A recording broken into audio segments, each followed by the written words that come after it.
नमस्कार, आपका स्वागत है इलेक्शन डेटा सेंटर में। अंता का मैदान इस बार राजनीति का सबसे रोमांचक अखाड़ा साबित हुआ, जहां हर वोट की कीमत सोने जैसी ही गई है। ये सिर्फ एक उपचुनाव नहीं था, बल्कि रणनीति, जातीय समीकरण और नेतृत्व की शाखा का सीधा मुकाबला था। हर पार्टी ने इसे प्रतिष्ठा का प्रण बना लिया था और नतीजा यह हुआ कि पूरा चुनाव एक कांटे की लड़ाई में बदल गया। सबसे दिलचस्प पहलू यही था कि अंततः का यह उपचुनाव दो दलों के बीच नहीं, बल्कि तीन दावेदारों की टक्कर में फंस गया।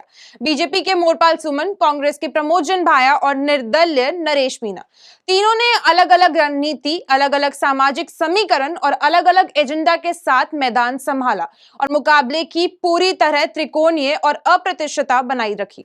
बीजेपी ने इस चुनाव को पूरी तरह प्रतिष्ठा से जोड़ दिया था। उम्मीदवार मोरपाल सुमन के लिए पूरा चुनाव प्रबंधन खुद सांसद दुष्यंत और पूर्व मुख्यमंत्री वसुंधरा राजे की देखरेख में चला था।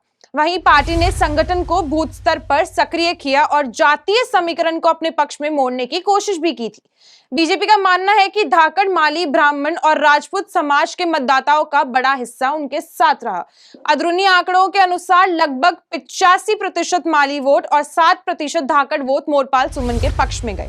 इसके अलावा सीएम भजनलाल शर्मा और वसुंधरा राजे के साझा रोड शो ने कार्यकर्ताओं को जोश भरा और एकजुटता का माहौल बनाया था। वहीं कांग्रेस की ओर से मैदान में उतरे प्रमोद जैन भाया, जो संगठन और रणनीति दोनों में माहिर माने जाते हैं। भाया का चुनाव मैनेजमेंट पूरी तरह पेशावर रही। वहीं अशोक गहलोत, सचिन पायलट, गोविंद सिंह डोटासरा, टीकाराम जूली और अशोक चांदना जैसे नेताओं ने मिलकर प्रचार की धार दी थी। वहीं कांग्रेस का दावा है कि दलित और मुस्लिम वोटरों ने पार्टी के पक्ष में मतदान किया, जबकि बीजेपी के पारंपरिक मीणा वोट इस बार नरेश मीणा के पाले में चले गए थे।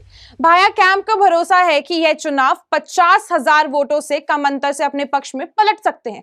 लेकिन असली कहानी लिखी निर्दलीय उम्मीदवार नरेश मीणा ने। उन्होंने अपने समाज के लगभग 80% वोट अपने पक्ष में किए, साथ ही दलित, मुस्लिम और युवा मतदाताओं से भी गहरी पकड़ बनाई थी। हर बूथ पर उनकी टीम सक्रिय रही, सोशल मीडिया पर उनका कैंपेन ट्रेंड में रहा और सबसे अहम, उन्होंने अपने एजेंडा को स्थानीय मुद्दों पर केंद्रित रखा, जो आम मतदाताओं से सीधा जुड़ गया था। यही वजह है कि कई राजनीतिक विश्लेषक ने कहा कि अंत में इस बार जीत हार का फैसला हजारों में नहीं, सैकड़ों वोटों से होगा।